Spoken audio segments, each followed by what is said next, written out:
Guys, welcome to round one, the boxing show brought to you by Seconds Out.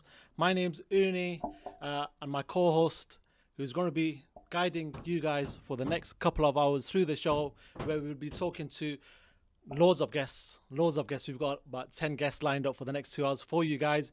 Is none other than Danny Flexen. Danny's sat at home, unfortunately, due to the COVID situation that we're in and social distancing. Danny's probably in his pajamas at home. He looks all right, top up, but he looks probably in his pajamas. Danny, how you doing, mate? How's life? Yeah, it's good. You say unfortunately, but I'm quite happy to be chilling out on the sofa doing this with you guys. We're better late than never. Obviously, we started a bit late. We apologise for that, but we're going to have a huge number of guests and we'll be covering a wide range of issues, so it'll be worth the wait.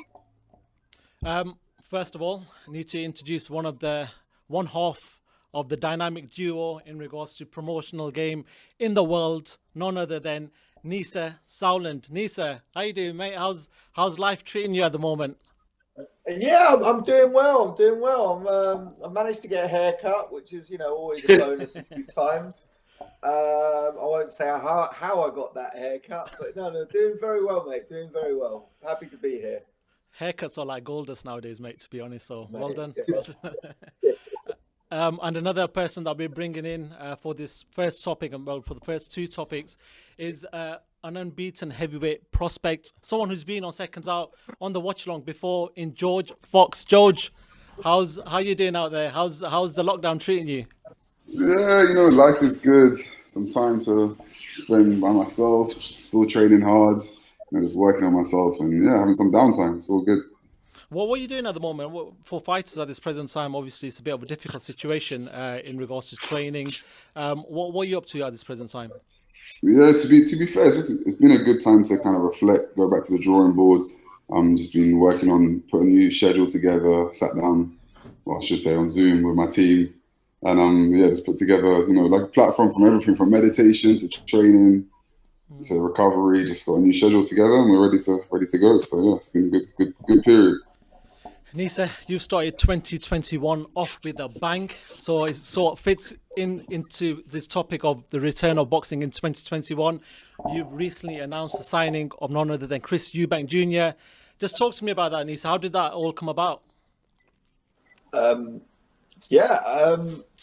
we've known the Eubanks for quite a long time. I think he fought quite a few years ago on a show of mine on an undercard in Denmark.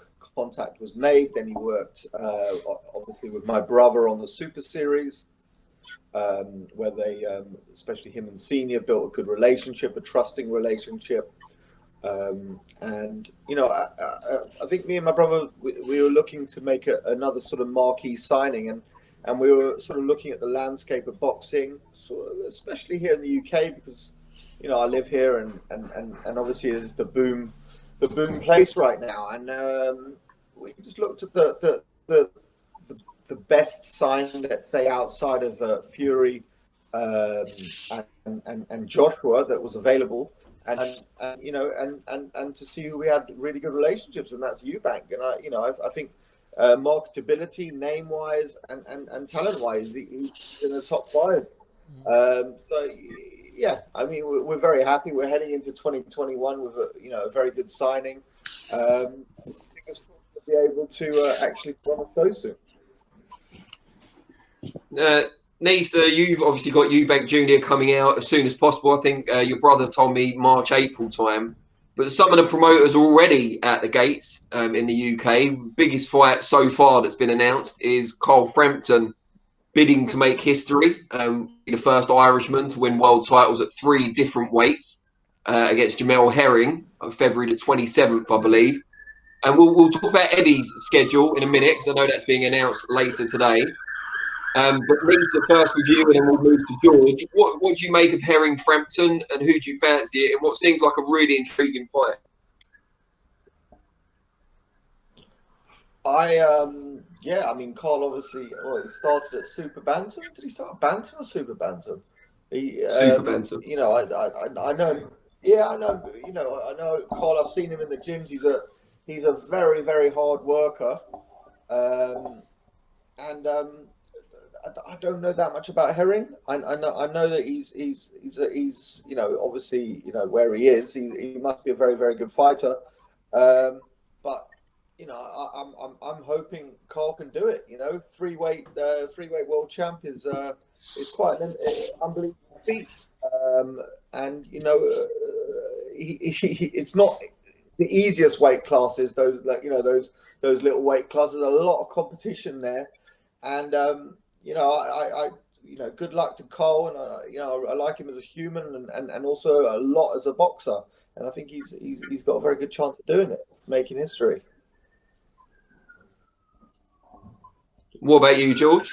Yeah, I mean, like Nisse said, it's a huge opportunity to, you know, put his name in the history books.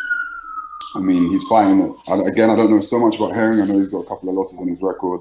He's been stopped once.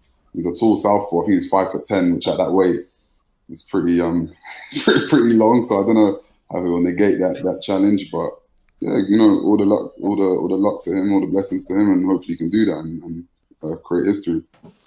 George, just talking about heavyweights, then it seems. Now, before we. Sorry, Danny.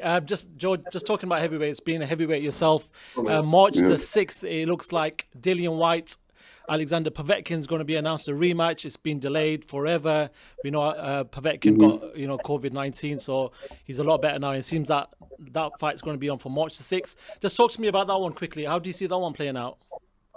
Yeah, I mean, I'll always side with the UK man, Dillian, someone I know personally, someone I've sparred with, someone I've been around for, you know, for almost 10 years, to be fair, in and around. And he just needs to make a few adjustments. I mean, he was dominating that fight before it ended in that dramatic fashion. But, you know, I'm siding with Dillian. I believe he can make the adjustments necessary. Povetkin's always a dangerous man, especially mid-range, close range, and explosive single punch knockout artist, as we've seen. So it's always going to be a tough night, but I believe Dillian will make the necessary adjustments to get a W. Nisse, with yourself, we saw what Povetkin did on the night. It produced probably one of the greatest knockouts of 2020. Do you think he can do it again? Yeah, I do. Yeah, I mean, you know, we promoted Povetkin out of the Olympics. I think it was the 2004 Olympics where he got gold. So we know him well. Obviously, he's 41 now. Yeah. Look, you know, like George said, Dillian was winning that fight, but whoever says that was a lucky punch, you know, it needs to check their facts. He was lining that shot up the whole fight. And I've seen him throw that punch a lot of times. I thought that disappointingly for Dillian, he was looking the best he'd ever looked. Yeah, true. 100%. However, he switched off for a second. He got caught, and whatever everyone slated Dillian after the fight. Oh, you know, everyone jumped on not everyone, but a lot of people jumped on the bandwagon to slag him off after he got knocked out. The thing is, the guy actually takes fights, you know, and he shouldn't. Whatever your thoughts on him, yeah, he should not. That's what I want to see. I want to see 50-50 fights, and Dillian's not scared of that. And I think that's what should be encouraged more and more, and especially at times like these, you don't get many opportunities as a fighter. I'm telling all my fighters this. I'm saying, look, be 4 to 5 weeks out from a big shot, because you don't know what's going to happen at the moment. You're not going to get a 2-month, 3-month camp at the moment. Things are going to happen quickly. Be ready, you know, stay ready, and take the opportunity when it comes. Don't ask for another bloody tune-up. Come on, you know, take your chance.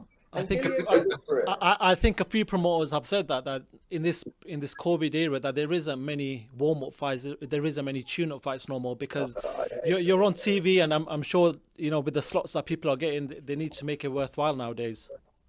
Yeah, I mean, I'll just like, is that Natasha Jonas in my screen? Hi, Tash. Yeah, I'm freaking. Yeah. Hi, how are you?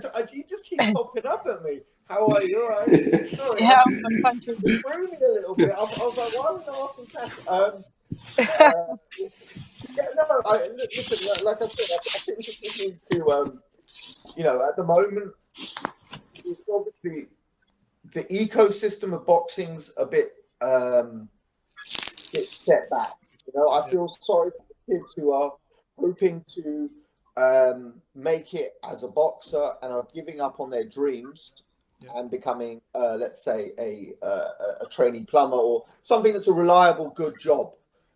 Because we might be missing out on a next big thing at the moment, and obviously the small hall scene plays such a big part of boxing, and we're missing that at the moment. We're missing that, and I think we're going to be missing out on a lot of big stars if we don't hurry up and get some sort of kind of subsidy towards these small hall shows, or the government needs to help. We need to run our talent. We need to get our talent.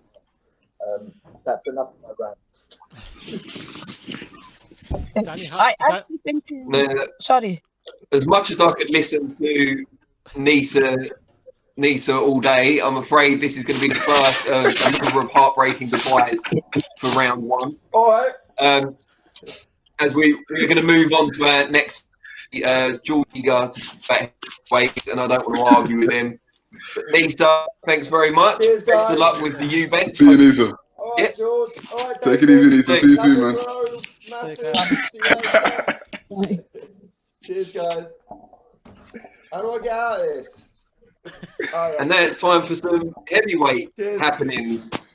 Mr. George Fox, who's already with us, and Mr. David Adelaide. Welcome. David is just coming on. We can't see David at the moment, but David is there, guys. he's lurking about somewhere. We're just putting him on screen for you guys. But David, how's it going, man? It's been a long time. I saw you maybe about 2 months ago when you last fought. How you doing? How's life? Can... No, you can't hear him yet. He's not on the screen. You can't hear him yet. No, at the moment, actually, we can't actually get David on. David, just wait 1 minute. We are trying to put you on there. Just give us 1 second, mate. We're just trying to get you on there right now. Danny, whilst we're waiting for these guys to be put on.